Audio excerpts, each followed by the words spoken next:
Today I'm gonna tell you how to stop feeling stuck and how to become that 1% of people, like of top higher people in the life. First and foremost, that everything is happening with you is by your choice. So interesting that so many people don't want to go into conscious topics, right, and talk about that deeply, because you need to take responsibility for what is going on in your life. Because as soon as you realize things, you need to change them. Either you're going back to stagnation point. All of your beliefs determine your life. Nothing impossible in the life if you don't think so. And what I mean by that, if you have a belief in your head, like I'm the best singer, let's say, and I'm literally, truly believing that, and I'm going to the internet doing like millions of videos of me singing, and I'm like, it doesn't matter if I'm singing good, but I'm believing that I'm good in that, so eventually everybody will believe that, and somehow I'll be successful. Very important. I'm not just acting like that or talking like that. People around me reading me like that, right? Like by my body language, how my facial expressions, my thing.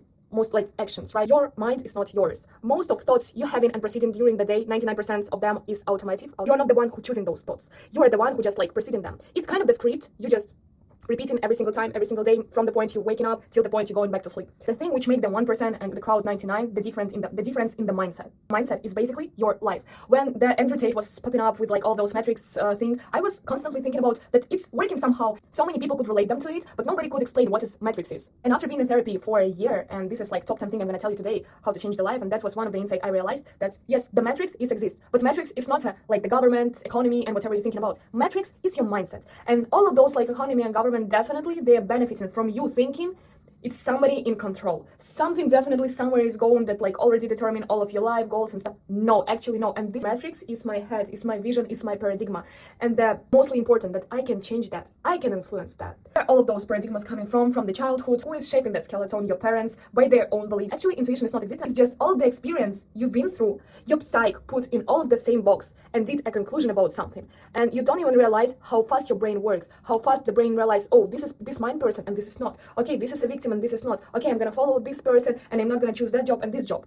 And you can call it intuition or whatever. It's such an subjective thing, you know, because intuition for me in one situation is a totally different feeling for you in the same situation, because our experiences before was different. And for example, if you'll put me in some kind of situation, let's say some work situation, I'm gonna succeed there because my intuition telling me that you're gonna succeed there. Why it's telling me that? Because all of my experiences was kind of successful. It wasn't hurting one, they were positive. I knew, okay, I can handle, and people helping me, and I believe in this and this and that. It doesn't even matter if it's so. It's just my beliefs. And that's why my intuition telling me you're gonna succeed here, and I'm going there and I'm succeeding there. But your intuition in the same situation will tell you no, it's not gonna work for us. I don't know why, but it's just my gut feeling. It's not a gut feeling, because it's just like the same situation, but your experiences in that field was, let's say, negative. Here we come into the conscious choice. The Wizardly situation with her ex-boyfriend. She was telling that she was went through abusive childhood and she chose a man.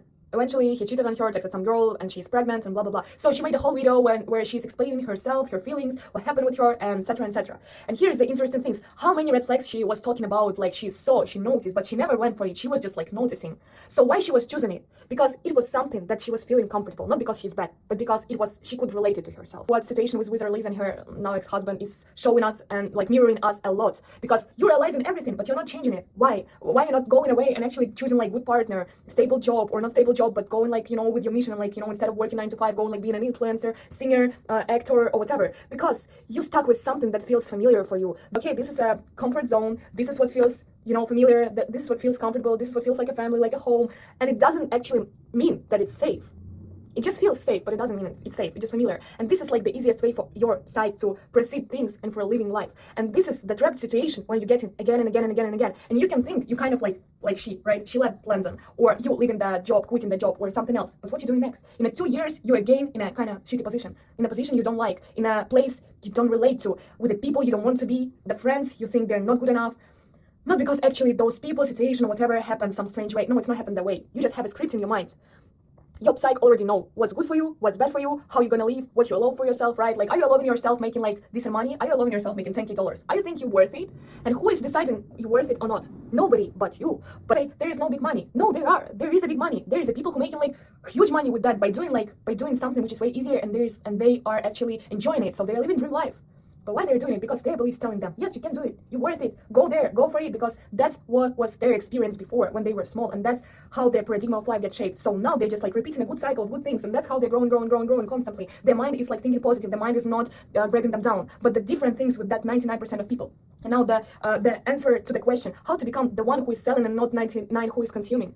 by changing those beliefs, by understand where they're coming from. Going to that people, it doesn't mean you will be friend of theirs, because in order to become their friend, you need to align with them. But you don't, because your wounds are different, your perception of life are different. There is nothing you will talk about. And one more time, you choosing what you're familiar with, right? That's how you're gonna click. You're not gonna click with that people, with that circle, with that situation in your life, while not by you just deciding I want to be there, so you come in there and that works for you. No, one more time, your psyche still is back, still telling you no, the comfort zone is there, the safe zone is there. There, one important point of working on yourself is become a conscious person. Is to realize you actually choosing all of that. Are you victim? Are you the one to blame for it? Definitely no. Are you victim? Not as well. But when you realize, okay, this is the script I was observing while I was growing up, and that's now a script of my life. It's already the big part of job, at least to recognize it, at least to say, okay, now I'm gonna work with that. How are you working with it? Through therapy. There is so many ways to change it, and trust me, it's worth it to change it, because by breaking those bad negative beliefs, like negative thoughts, like in your head, which is dragging you down, also you creating the life of your dreams, because you're not spending your energy on thinking bad negative things. You spending your energy on thinking,